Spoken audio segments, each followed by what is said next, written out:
This is Tom Blair with Inside Colorado Wrestling. We're doing a feature called Legends of Colorado Wrestling. Our guest is Jon Penfold. He's been around for a long, long time. He doesn't want to tell me how long, but, you know. John, go ahead and introduce yourself. 73, Jon Penfold. I started in 73 at Valley High School. Student teaching with Monty Anderson. He was from Ray, and then he coached at Fleming and Caliche, and then at Sterling, I think. So where have you been coaching at? I coached at Valley for a couple of years when I was going to college, and then I got the job and was the assistant coach at Wiggins for 12 years and the head coach for 17 years at Wiggins, and then the last year I was a volunteer coach until they threw me out. Wow. That's a story in itself. That's a story in itself. And we won't go into there. You know, being involved in wrestling as long as you've been. I know you have had some sons that grew up and are coaching now. Eric Penfold, he's the head coach over to Greeley Central. Yeah. And you helped him out over there. You've also helped out some other programs along the way. So why don't you go ahead and continue to tell us about yourself and, you know, your involvement in wrestling. Well, like you said, I had two boys, and I picked up a third one in 1990, a Dias boy that he's been my son ever since 90 to now. So he has two children that are grandkids, and my other two sons, they all coached or wrestled with me at Wiggins from 7th grade till freshman or till seniors, and then Eric's been a head wrestling coach at Greeley Central for 18 years, and I've been helping him there. He was a couple of years assistant coach at Greeley West with Dan Lewis way back when, and then he was the 1-year assistant coach with Rich Urano at Eaton. So they've been involved in, and I've been involved in ever since I left Wiggins in 2005, and been helping my son Eric, and then I also go up the last 3 years and help the Eaton Middle School and enjoy the heck out of it. So. Okay. Did you do any wrestling in high school or college? I did. I wrestled for Bill Hendershot, who's a National Wrestling Hall of Fame Colorado chapter inductee for lifetime service. I wrestled for him in Fort Lupton for 4 years. I got to go to state 4 years in a row. I had to buy a ticket every year to go. But you weren't a state qualifier. I was not. My senior year, I was seated second in the region in the districts at that time.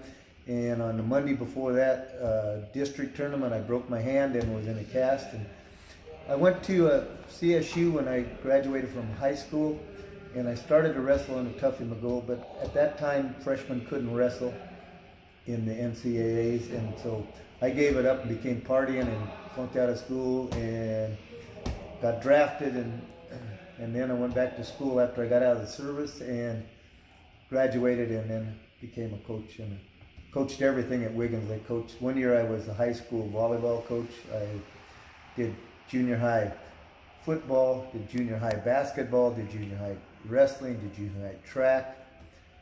I didn't do junior high volleyball, but I did high school for 1 year, and then I helped with the wrestling for all 18 or 30 years I was at Wiggins. So you've been involved in helping out kids in developing them as a student and an athlete. Were you a teacher also at the school? I was a 30-year teacher out at Wiggins, and I put my 30 years in, and then I retired, and then I've been helping do whatever I have to for my family and my folks. They finally have died, but I took care of them a lot of years while I was retired, so that worked out real good.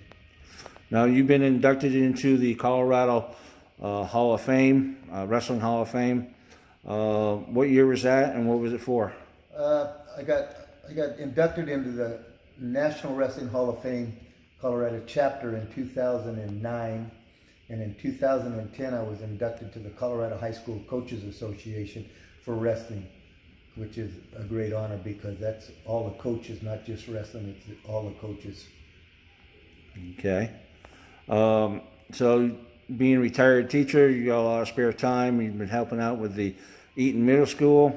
What do you think about the state tournament that we're at here in Pueblo at the Southwest Motor Event Center? You know what? I think I'm glad they're having a tournament because, well, last year we had a regular tournament right before the pandemic hit.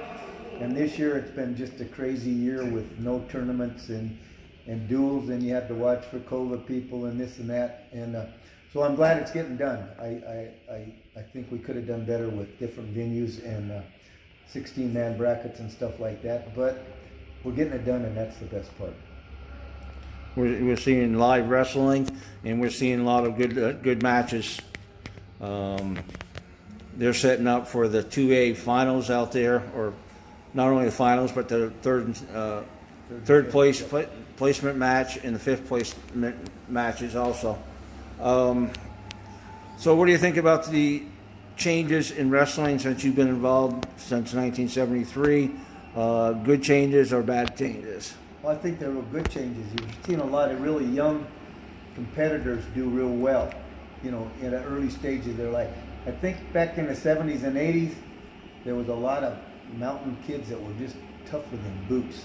And they won a lot of times just because they were tougher than everybody else. But now there's more, you have to be a little better at wrestling. The strong kid just doesn't win them all the time like they used to, I think. So I think it's good. I think wrestling has come a long ways in Colorado and in the nation. And I think it shows in the Olympics and stuff like that also that we do here in the United States.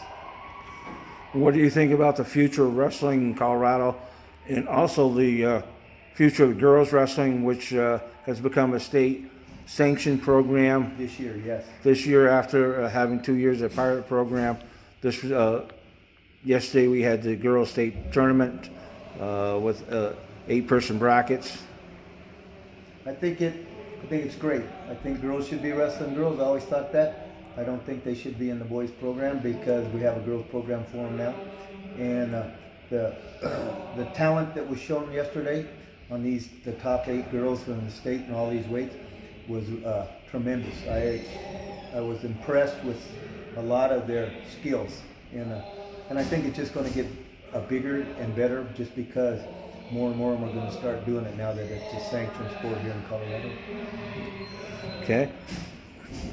I know you want to get back out there and watch the wrestling. I thank you for your time, John. This is Tom Blair with Inside Colorado Wrestling. Thank you.